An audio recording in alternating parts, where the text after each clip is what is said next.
All right, another nonprofit website breakdown. Another good job with this one, Covenant House, Georgia. Initially on the screen, you got three different. You got like a carousel, different things. This is the first one that pops up. Learn more is the button. The call to action, event details. So they give you three different options, and learn more right here. Three different pictures. It describes what it is. Learn more. Once again, that's what they want you to do. Learn more, and the donate stays on the screen at all times. The newsroom and the phone number. So that's what you want. You want the main things that would help someone to stay on the screen at all times. They promote here Delta as their proud partner. Good idea. Shows they have big sponsorship, and it promotes people to trust donating to this organization. It has a button to go to Delta. I don't know if I would put that in. Maybe that's part of the deal. Who knows? But you don't want people to leave your site to go check out flights when they're you know interested in what you're offering. It's enough to know, hey, Delta supports these folks, and maybe I should too.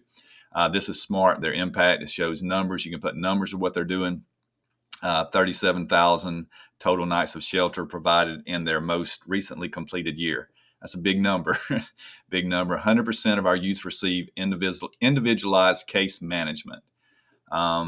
Just numbers support claims. So just remember that. So if you're running a nonprofit website, wherever you can use numbers in subject lines on emails to get people to open the emails. Numbers draw attention, and but without good stories to go with the numbers, they're not as impactful. So here you got a young man, I assume somebody who is part of the program. It tells what they do for these people.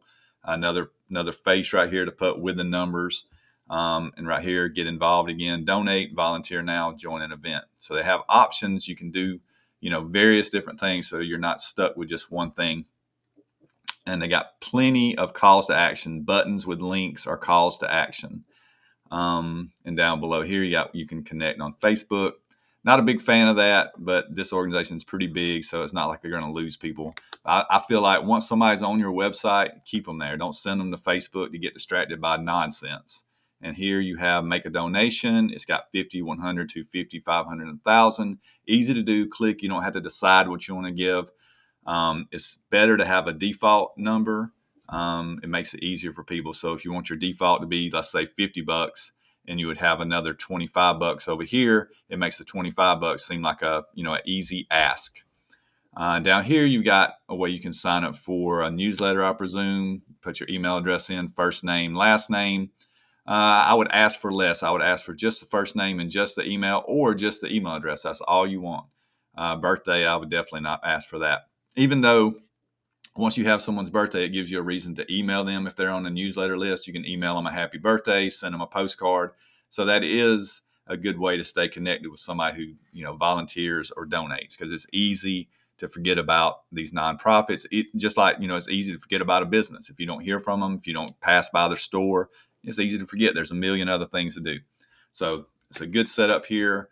Grabbing the email address. So if you have a nonprofit website, I highly, highly suggest having a newsletter and collecting email addresses to build your email list so you can stay in contact with people. Don't depend on social media.